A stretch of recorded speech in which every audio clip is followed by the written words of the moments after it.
Hi friends, రేపటి analysis explain చేస్తూ ఉన్నాను. రేపు సెన్సెక్స్ ఎక్స్పైరీ ఉంది, దాని జట్ల Nifty and bank Nifty levels explain చేస్తామా అనుకున్నాను.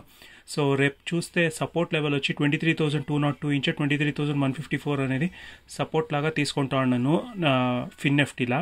అలాగే రెసిస్టెన్స్ చూస్తే 23,402 ఇంచ్ 23,361 అనేది రెసిస్టెన్స్ లాగా ఎత్తుకుంటా ఉన్నాను.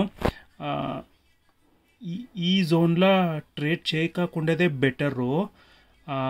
ఇక్కడనో మాకు ఫాల్స్ బ్రేక్అవుట్ అన్నా దొరకాలా, లేదు అంటే ఇక్కడనో ఫాల్స్ బ్రేక్అవుట్ దొరికితే అప్పుడు ఒక ఆపర్చునిటీ దొరకచ్చు, మార్కెట్ పైనకి వెళ్తుంది లేదా మార్కెట్ కిందికి వెళ్తుంది అనేసి. ఇదే జోన్లో ఉంటే ట్రేడ్ చేయకుండాదే better first of all.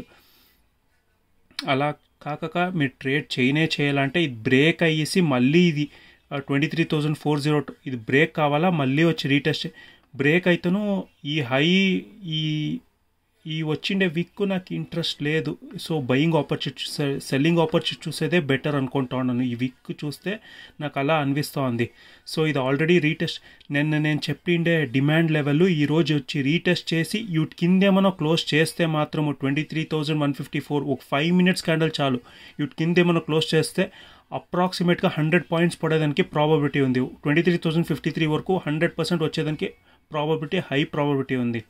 So buying opportunity మీరు వెతకాలంటే 23,732 పైన క్లోజ్ కావాలా, అప్పుడే మీరు ఇంట్రాడేలా చూడొచ్చు బయింగ్ ఆపర్చునిటీ. ఇంకొక దినమేమైనా వీటి కింద ఏమైనా క్లోజ్ చేస్తే మార్కెట్ ప్యానిక్ సెల్లింగ్కి వచ్చేదానికి హై ప్రాబబిలిటీ ఉంది. సో నేను చెప్పినట్లే 2 days మార్కెట్ క్లోజ్ చేయాలనుకున్నాను, ఈ బత్ క్లోజ్ చేసింది వీటి కిందే. రేపు వీటి కింద ఏమైనా క్లోజ్ చేస్తే so selling opportunity in case market పెరుగుతూ ఉంటానో సెల్లింగ్ ఆపర్చునిటీ వెతికేదానికి ప్రియారిటీ ఇస్తాము రేపు వీటి కింద ఏమైనా క్లోజ్ చేస్తే. సో ఇప్పుడు నిఫ్టీ లెవెల్స్కి వెళ్తే, సో నిఫ్టీ డిమాండ్ లెవెల్లో ఉంది. సో 24,854 ఇంచ్ 24,753 అనేది సపోర్ట్ లెవెల్. ఇది ఇంత పెద్ద సపోర్ట్ ఎందుకంటే ఇది డైలీ టైం ఫ్రేమ్లో సపోర్టు. సో రెసిస్టెన్స్ చూస్తే 24,951 ఇంచ్ 24,964. ఇన్ కేస్ ఫ్లాట్ లే గ్యాప్ అప్ అయితే ఇక్కడేమనో సెల్లింగ్ ఆపర్చునిటీకి ఫస్ట్ ప్రిఫరెన్స్ సెల్లింగ్కి ఇస్తామనుకో, ఇక్కడ డిమాండ్ ఉంటాను. సో మార్కెట్ అంత ఫాస్ట్గా ఫాల్ అవుతుంది. సో బయింగ్ చూడాలంటే ఇది బ్రేక్ కావాలా, మళ్ళీ వచ్చి 24,964ని రీటెస్ట్ చేసి హై బ్రేక్ అయితే మార్కెట్ పెరిగేదానికి ప్రాబబిలిటీ ఉంది, లేదు అంటే మార్కెట్ కిందకి వచ్చేదానికి ప్రాబిలిటీ. అలా కాక ఫ్లాట్లే గ్యాప్ అప్ కాక గ్యాప్ డౌన్ అయ్యా. సో 24,725 కిందే ఓపెన్ అయ్యి కిందే క్లోజ్ చేస్తే ఇక్కడి నుంచే మార్కెట్ పడేదానికి ఉంది. 24,661 నుంచి 24,650 ఈ లెవెల్ నెక్స్ట్ వచ్చేదానికి ప్రాబబిలిటీ ఉంది. సో రేపటి అనాలిసిస్ ఇదా నేను చెప్తా ఉండేది. సో బ్యాంక్ నిఫ్టీ లెవెల్స్ చూస్తే మొదలే వేసేసినాను నో ట్రేడింగ్ జోన్లో 50,549 నుంచి 50,741 అనేది రెసిస్టెన్స్ లెవెల్లో. సపోర్ట్ లెవెల్ చూస్తే 50,252 నుంచి 50,147.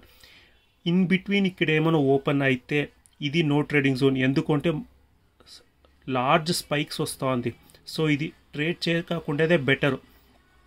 అలా కాకుంటే ఫస్ట్ 15 minutes క్యాండిల్ సాలిడ్గా బ్రేక్ అయితే మళ్ళీ వచ్చి 50,252ని రీటెస్ట్ చేసి అవుట్ లో ఏమైనా బ్రేక్ అయితే 49,719 అనేది 100% టార్గెట్ రీచ్ అయ్యేదానికి ప్రాబబిలిటీ, నెక్స్ట్ టార్గెట్ ఇదే. సో ఇక్కడ వరకు వచ్చేదానికి ప్రాబబిలిటీ ఉంది. ఇక్కడ ఏం ప్రైస్ యాక్షన్ జరుగుతోంది చూసి తర్వాత ట్రేడ్ తీసుకుంటే బెటర్ ఈ లెవెల్ రీచ్ అయినాక. అలా కాక గ్యాప్ అప్ అయ్యేసి ఇమ్మీడియట్గా బయింగ్ ఆపర్చునిటీ చూడదండా, మళ్ళీ వచ్చి ఈ లెవెల్ని గ్యాప్ అప్ అయ్యేసి మళ్ళీ వచ్చి ఈ లెవెల్ని రీటెస్ట్ చేసి తర్వాత బ్రేక్ అయితేను ఈ వీక్ నాకు ఇంట్రెస్ట్ లేదు. సేమ్ నేను ఫిన్ నిఫ్టీలో ఏం చెప్పుతాను అలాగే ఈ వీక్ పైన క్లోజ్ కావాలా ఫస్ట్ ఆఫ్ ఆల్, తర్వాత ఆలోచిస్తామా బయింగ్ ఆపర్చునిటీని. సో సెల్లింగ్ ఆపర్చునిటీ వెతికేదానికే ట్రై చేయండి. సో ఇదే నా కంప్లీట్ అనాలిసిస్ ఈ 3 ఇండెక్స్ గురించి. Thank you friends.